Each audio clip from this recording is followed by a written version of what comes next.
नमस्कार, मैं हूं सौरभ त्रिपाठी। आप देख रहे हैं प्रदेश का सबसे भरोसेमंद news channel India news Uttar Pradesh Uttarakhand. UP के गोरखपुर में गोरखनाथ मंदिर के बाहर तैनात पुलिस पर हमला करने वाले अहमद मुर्तजा अब्बासी की पुलिस कस्टडी रिमांड 5 दिनों तक के लिए और बढ़ा दी गई है। अब यूपी एटीएस को मुर्तजा की कस्टडी 16 अप्रैल की दोपहर 12 बजे तक मिल गई है। यूपी एटीएस हर मुद्दे पर मुर्तजा से जांच करेगी। गोरखपुर के एससीजीएम कोर्ट में आरोपी को पेश किया गया था, जहां रिमांड को बढ़ा दिया गया है। मुर्तजा को अब भी राहत नहीं, हर मुद्दे पर होगी जांच। हर पहलू पर जांच एजेंसियां कर रही हैं पूछताछ। मुर्तजा अब्बासी की बढ़ी रिमांड। एटीएस लखनऊ लेकर हुई रवाना। आरोपी की तरफ से पेश नहीं हुआ कोई वकील। यूपी के गोरखपुर में गोरखनाथ मंदिर के बाहर तैनात पुलिस पर हमला करने वाले अहमद मुर्तजा अब्बासी की पुलिस कस्टडी रिमांड 5 दिन के लिए बढ़ा दी गई है। अब यूपी एटीएस को मुर्तजा की कस्टडी 16 अप्रैल की दोपहर 12 बजे तक के लिए मिल गई है। यूपी एटीएस हर मुद्दे पर मुर्तजा से जांच कर रही है। गोरखपुर के एसीजेएम कोर्ट में आरोपी को पेश किया गया। एटीएस ने मुर्तजा की रिमांड 5 दिन और बढ़ाने के लिए कोर्ट में अर्जी दी, जिसे अदालत ने स्वीकार कर लिया। यूपी एटीएस ने सबूत के आधार पर एयरगन, लैपटॉप और दूसरी चीजें पेश की। पेशी के लिए यूपी एटीएस मुर्तजा को लखनऊ से कड़ी सुरक्षा के बीच गोरखपुर लाई थी।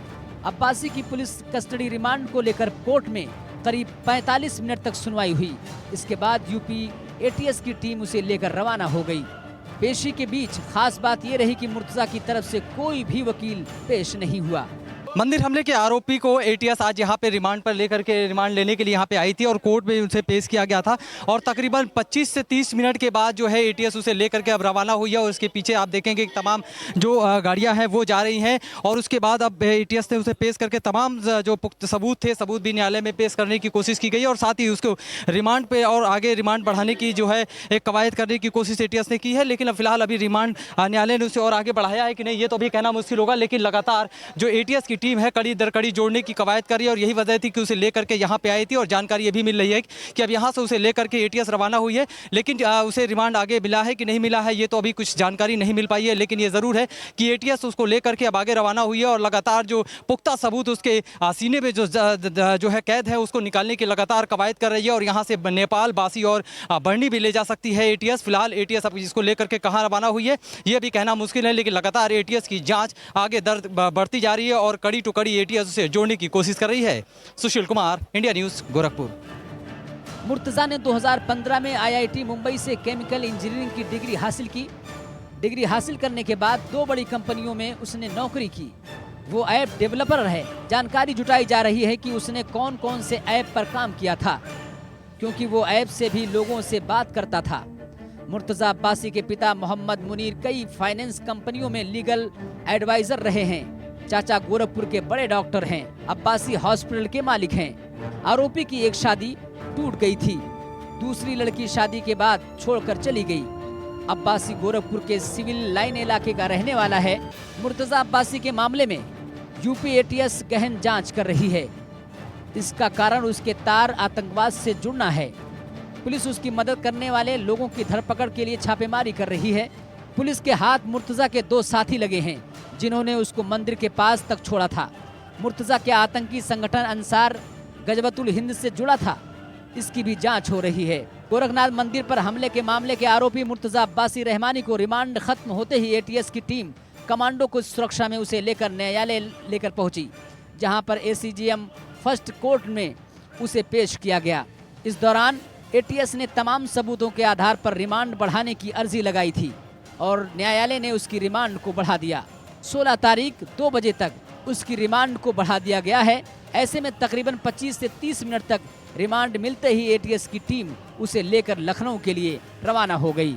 गोरखनाथ मंदिर पे देर शाम हुए हमले के आरोपी मुर्तजा अब्बास रहमानी को जब रिमांड उसकी ख़त्म हो गई तो उसके बाद एटीएस उसे लेकर के इसी दीवानी कचहरी में पहुंची थी और आप देखेंगे कि तकरीबन 45 मिनट पहले उसे कमांडो की सुरक्षा में लेकर के एटीएस यहां पे आती है और बाकायदे उसे अंदर लेके जाती है। सफ़ेद रंग का गमछा बांधे हुए मुर्तजा अब्बास रहमानी को लेकर के जब एटीएस अंदर आती है उसके बाद तकरीबन 25 से 30 मिनट अंदर रहती है और उसके बाद न्यायालय के सामने जो अर्जी दाखिल की गई थी रिमांड बढ़ाने की, उसको लेकर के फिर उसके बाद रिमांड रिमांड जो मिल जाता है तो उसे एटीएस लेकर रवाना हो जाती है लखनऊ के लिए। 16 तारीख 2 बजे तक रिमांड उसकी बढ़ा दी गई है। वकील साहब हमारे कुछ मौजूद हैं, इन लोगों के अंदर भी काफ़ी उत्सुकता थी, सुबह से पूरी भीड़ लगी थी।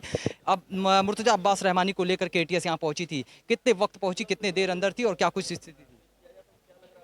पुलिस ने लेके पहुंचा यहाँ और जो रिमांड की कार्रवाई थी उसको पूरी कराया गया और रिमांड जो पता चला 16 तारीख तक रिमांड हुआ है।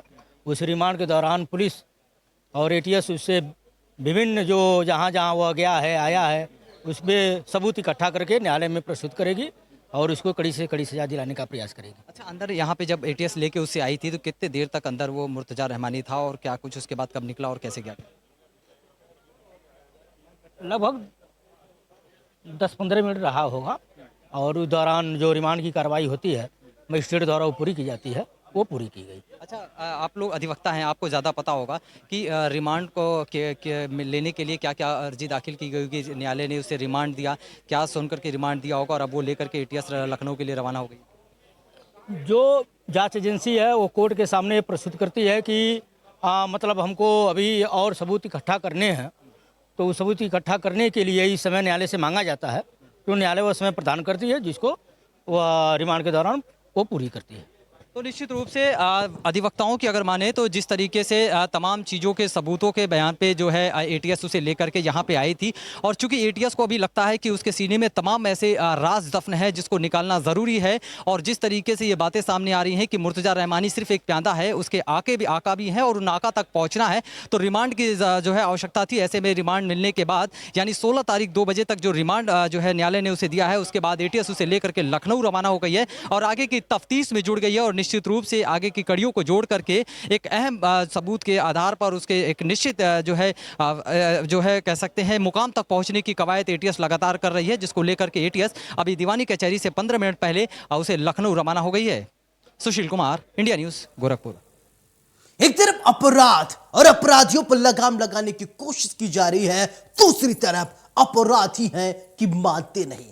कब, कहां, कैसे कोई शातिर का शिकार हो जाए कोई नहीं जानता। हम आपको 2 तस्वीरें दिखाएंगे जहां हाहाकार मचा। हम आपको दिखाएंगे किस तरीके से एक महिला अध्यापक के साथ लूटपाट की गई। इतना नहीं, नींबू चोर के बारे में भी हम आपको बताएंगे किस तरीके से जब महंगाई बढ़ी तो नींबू चुराने वाला गिरोह अब सक्रिय हो गया है।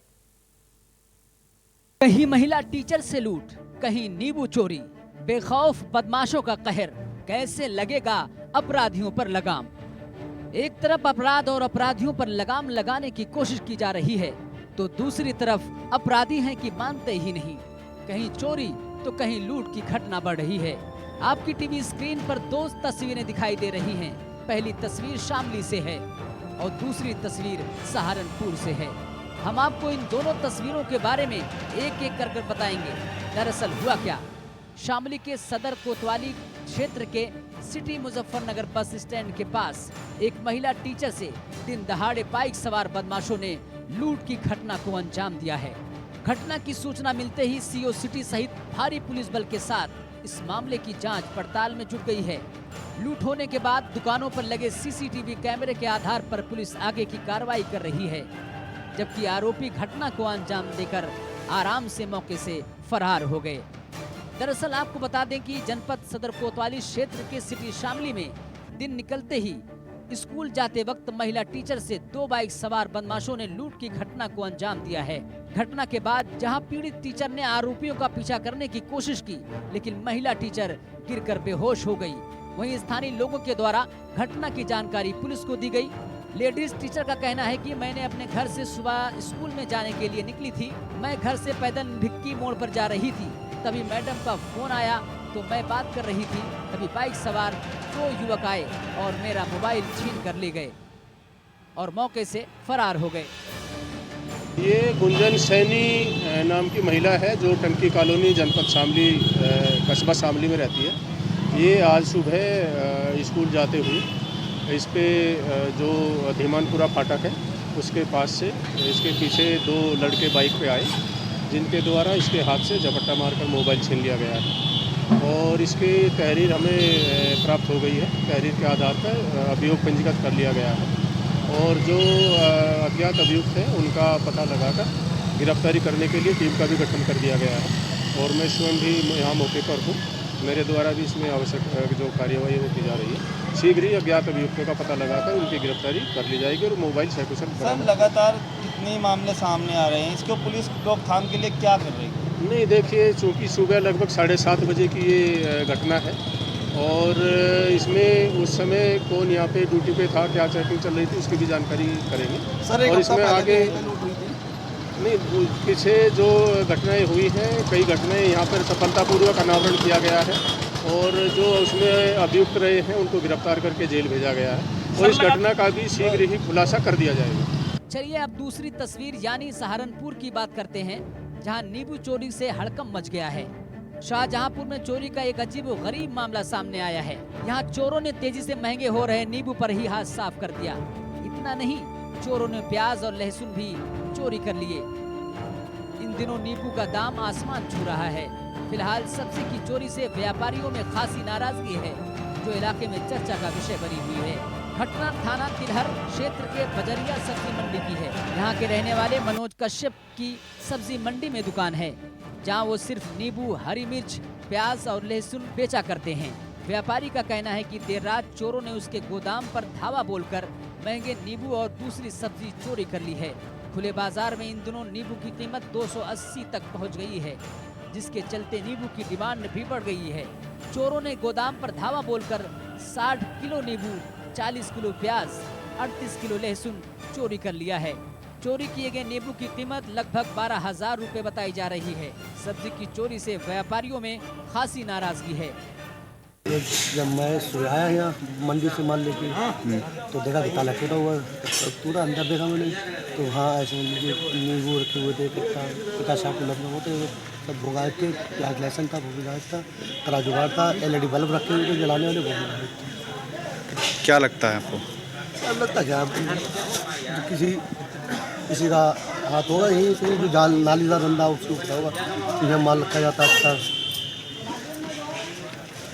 दोनों घटनाओं को देखने के बाद सवाल खड़ा होता है कि अपराधी इतने बेखौफ कैसे हो गए हैं। खैर, अब देखने वाली बात होगी कि पुलिस आरोपियों पर कब कार्रवाई करती है। इंडिया न्यूज के लिए शामली से वरुण और सहारनपुर से सुशांत शुक्ला की रिपोर्ट। लखीमपुर खीरी के बेशर्म जेई की कहानी हम आपको दिखाएंगे, कैसे वो अपने साथ काम करने वाले लाइनमैन का शोषण करता था। आरोप है जेई कहता था ट्रांसफर चाहते हो तो पत्नी को भेज दो, जिससे परेशान होकर लाइनमैन ने खुदकुशी कर ली। बेशर्म जेई, बेहया जेई, ट्रांसफर चाहिए तो पत्नी भेज दो। जेई के उत्पीड़न से परेशान लाइनमैन ने की खुदकुशी। जेई और उसके दलालों का बोलबाला। आरोपी पर कब होगी कार्रवाई? लखीमपुर खीरी के बेशर्म जेई की कहानी हम आपको बताते हैं, कैसे वो अपने साथ काम करने वाले लाइनमैन का शोषण करता था। आरोप है कि जेई कहता था कि ट्रांसफर चाहिए तो पत्नी भेज दो। जेई की उत्पीड़न से परेशान लाइनमैन ने खुदकुशी कर ली। जी हाँ, यूपी के लखीमपुर खीरी में एक हैरान कर देने वाला मामला सामने आया है, जहां बिजली विभाग में तैनात एक लाइनमैन ने जेई की प्रताड़ना से तंग आकर खुद को आग के हवाले कर लिया। लखनऊ में इलाज के दौरान उसकी मौत हो गई। लाइनमैन की मौत से पहले का वीडियो मिलने पर डीएम महेंद्र बहादुर सिंह ने बिजली विभाग के जेई को निलंबन करने के लिए संस्तुति और विभागीय जांच के आदेश दिए हैं। जानकारी के मुताबिक पलिया इलाके के बमन नगर क्षेत्र निवासी राम अवतार कुकरा में लाइनमैन के पद पर तैनात था। पिछले 22 सालों से वो बिजली विभाग में नौकरी कर रहा था। आरोपी जेई उसका ट्रांसफर लगातार करवा रहा था। इस घटना को लेकर परिजनों ने कहा कि जूनियर इंजीनियर ट्रांसफर रोकने के लिए रुपयों की मांग कर रहा था। उसे लगातार मानसिक रूप से टॉर्चर कर रहा था। वहीं गोकुल की पत्नी का कहना है कि उसके पति जेई के कारण तनाव में चल रहे थे। उन्होंने थाने में शिकायत भी की थी, लेकिन कोई सुनवाई नहीं हुई। बाकेगंज के अलीगंज में तैनात एक लाइनमैन ने अपने आप को आग के हवाले कर दिया था। लाइनमैन ने अपने आप को आग के हवाले क्यों किया, इसको लेकर हम मौके पर आए हुए हैं और पीड़ित का परिवार हमारे साथ मौजूद है। मौके पर पुलिस भी पहुंच चुकी है और वो परिजनों से पूछताछ कर रही है। हम जानना चाहेंगे, आप कौन है उनकी, मृतक की पत्नी है, क्या नाम था और क्या मामला था, थोड़ी सी जानकारी दीजिए। अरे हम क्या बताएं। क्या नाम था आपका? गोकुल प्रसाद। क्या हुआ था? उनको ये लोग इधर उधर ट्रांसफर करवा भगवा ये लोग उसको डिप्रेशन के मरीज बना दिए थे, इलाज करवा रहे थे सब ऐसे कर के, और ये जेई वही कह रहे थे कि बेरुआ ले आओ सुलाओ तब ट्रांसफर करवा दें। 2 लोग एक फीटर पे थे तो एक का ट्रांसफर हो गया, इन्हीं का क्यों हुआ इतना दूर? जानते थे सब कि वो मरीज है, नहीं जा पाता है। अरे एक वीडियो आ रहा है, एक वीडियो आ रहा है आपके पति का, जिसमें वो कुछ लोगों के नाम ले रहे हैं, कुछ आरोप कर रहे हैं। जी वो सही है, नाम ले रहे हैं, वो सही है। होशो हवास में वहाँ नाम ले रहे थे लखीमपुर हॉस्पिटल में। अच्छा, जब ये सारी घटना हुई, क्या आपने इसकी सूचना पुलिस प्रशासन को दी थी कि नहीं दी थी? उस समय हम लोग नहीं थे, हम लोग घर गए थे पूजा करवाने के लिए, जा ही रहे थे, अभी रास्ते में ही थे तब तक। देखिए, जो मृतक हैं, जब उन्होंने आत्मदाह किया था उसके बाद उन्हें गंभीर हालत में पलिया सीएससी ले जाया गया था और पलिया सीएससी से उन्हें जिला अस्पताल और जिला अस्पताल से लखनऊ रेफर किया गया। लखनऊ में इलाज के दौरान उनकी मौत हो गई थी, पर मौत होने से पूर्व जो उन्होंने बयान दिए थे वो दिल को दहला देने वाले थे। मृतक ने जो मौत होने से पूर्व जो बयान दिए थे उसमें उन्होंने ऐसा आरोप लगाया है जो काफ़ी संगीन आरोप है और कहीं ना कहीं हम उसको अपनी जुबानी जाहिर नहीं कर सकते हैं। यहाँ पे पुलिस प्रशासन भी मौजूद है, कुछ आसपास के लोग भी मौजूद हैं। आप कहाँ यहीं रहती हैं अम्मा? क्या मामला था, क्या नाम था? हम नहीं जानते हैं बाबू। आप नहीं जानते? नहीं। अच्छा, ये परिवार नहीं, परिवार से हमने बात कर ली, हम सोच रहे हैं कोई आसपास के लोग हों, कोई मेहमानी है, आप सब मेहमानी में आए। कहीं ना कहीं देखिए पुलिस मौके पर पहुंच चुकी है, जो घटना स्थल है वहाँ पे हम मौजूद हैं और यहाँ पे जो इंस्पेक्टर साहब हैं वो जानकारी परिजनों से ले रहे हैं। तो ये घटना को लेकर अब परिजन तहरीर देने जा रहे हैं। तहरीर में जो मृतक ने मरने से पूर्व नाम लिए थे उन पे क्या कार्रवाई होती है, क्या उसको ये अपनी तहरीर में दर्ज कराते हैं, ये तो आने वाला समय ही बताएगा। फिलहाल पुलिस जानकारी कर रही है। इंडिया न्यूज के लिए लखीमपुर खीरी से धीरज गुप्ता की रिपोर्ट। मौत से पहले लाइनमैन ने जेई के खिलाफ बयान दिया। लाइनमैन ने वीडियो में कहा कि जेई और उसके दलाल ट्रांसफर के बदले में पत्नी की मांग कर रहे थे। मैंने थाने में भी नंबर देकर शिकायत की थी, लेकिन कुछ नहीं हुआ। हाई डील में कर्मचारी के आत्मदाह के मामले में दूसरे दिन भी परिजनों ने शव का अंतिम संस्कार नहीं किया। बीजेपी विधायक रोमी साहनी ने मृतक के घर पहुंचकर परिजनों को समझाने की कोशिश की। विधायक के लाख समझाने के बाद भी परिजन तैयार नहीं हुए। बीजेपी विधायक रोमी साहनी ने परिजनों को हर संभव मदद देने की बात कही है। वहीं आरोपी की गिरफ्तारी न होने तक शव का अंतिम संस्कार करने से परिजनों ने इनकार कर दिया। आरोपी की गिरफ्तारी के लिए पुलिस जांच कर रही है। पर विधायक रोमी साहनी भी पहुंचे हैं, आपसे जानना चाहेंगे। सर, आप भी मौके पर आए हैं, आपने भी आश्वासन दिया है, अभी बॉडी का अंतिम संस्कार नहीं किया गया है, क्या सर कार्रवाई हो रही है, थोड़ी सी जानकारी दें। देखिए, दोनों अधिकारी, एक लाइनमैन और एक जेई, दोनों को विभाग द्वारा सस्पेंड कर दिया गया है। हमारे इंस्पेक्टर कोतवाली पलिया ने उन दोनों के खिलाफ मुकदमा दर्ज कर लिया है और दोनों के लिए बाकायदा दबिश दी जा रही है और बहुत जल्दी उन दोनों की गिरफ्तारी हो जाएगी। इसमें किसी प्रकार की कोई लापरवाही पुलिस प्रशासन द्वारा नहीं हो रही है, ना होगी। देखिए, जैसा कि विधायक रोमी साहनी ने कहा है कि दोनों पर कार्रवाई हो चुकी है और जल्द ही उनकी गिरफ्तारी भी की जाएगी। आप यहाँ मौके पे आए, सर परिवार वालों की क्या मांग है? सर, परिवार वाले यही चाहते हैं कि उनकी गिरफ्तारी हो और परिवार वाले चाहते हैं कि उनके जो बेटा है उसको नौकरी मिले। उसके लिए हमारा धर्म भी बनता है, हमारा फर्ज भी बनता है और हम पूरी ताकत लगाएंगे, उस परिवार की मदद करेंगे। देखिए, बहुत अच्छी बात कही विधायक जी ने कि हम पूरी ताकत लगाएंगे, उनको न्याय मिले और नौकरी मिले। इंडिया न्यूज़ के लिए लखीमपुर खीरी से धीरज गुप्ता की ये रिपोर्ट। इस बुलेटिन में मेरे साथ फिलहाल इतना ही। आप देखते रहिए इंडिया न्यूज उत्तर प्रदेश उत्तराखंड। नमस्कार।